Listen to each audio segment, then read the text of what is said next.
ଜୟ ଜଗନ୍ନାଥ। ମୁଁ ଆଜି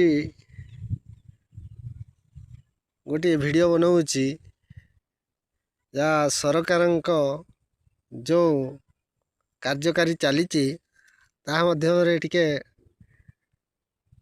এই ଭିଡ଼ିଓ ମାଧ୍ୟମରେ ଟିକେ ମୁଁ ଆଲୋଚନା କରିବାକୁ ଚାହୁଁଅଛି। ଦେଖନ୍ତୁ,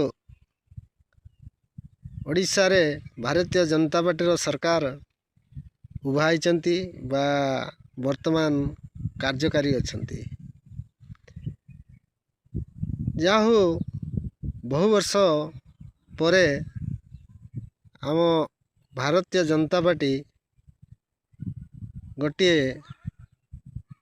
ଚିଫ୍ ମିନିଷ୍ଟର ବସାଇବା ପାଇଁ ସୁଯୋଗ ପାଇଛନ୍ତି। ସେ ମଧ୍ୟ ଗୋଟିଏ ଆଦିବାସୀ ବ୍ୟକ୍ତି। ତାଙ୍କ ନାଁ ହେଉଛି ମୋହନ ଚରଣ ମାଝୀ। ତାଙ୍କ ନିର୍ବାଚନ ମଣ୍ଡଳୀ ହେଉଛି କେନ୍ଦୁଝର ସଦର ନିର୍ବାଚନ ମଣ୍ଡଳୀ। ତାଙ୍କ ଗାଁଟି ହେଲା ରାଇକଡ଼ା ଗାଁ। ସେ ଗୋଟିଏ ସଚ୍ଚୋଟ ନାଗରିକ। ତାଙ୍କର ଜୀବନଶୈଳୀ ସାଧାରଣ।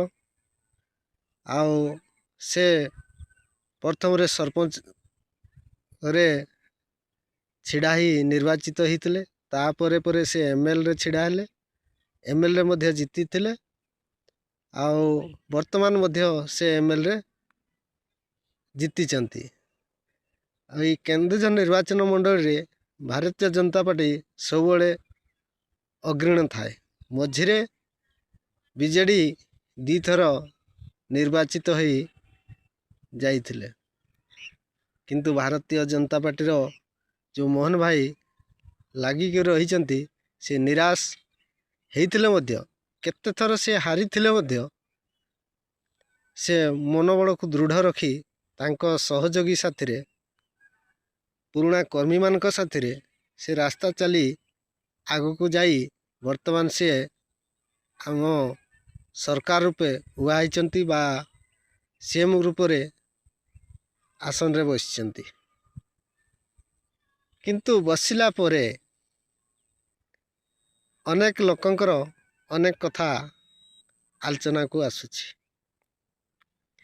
ଦେଖନ୍ତୁ, ଆଜି କେନ୍ଦୁଝରବାସୀ କେତେ ମୁହଁ ଖୋଲିଥିଲେ କି ନ ଖୋଲିଥିଲେ, କିନ୍ତୁ ସବୁ ଦଳର ତ ବିରୋଧୀ ଦଳ ରହିବେ।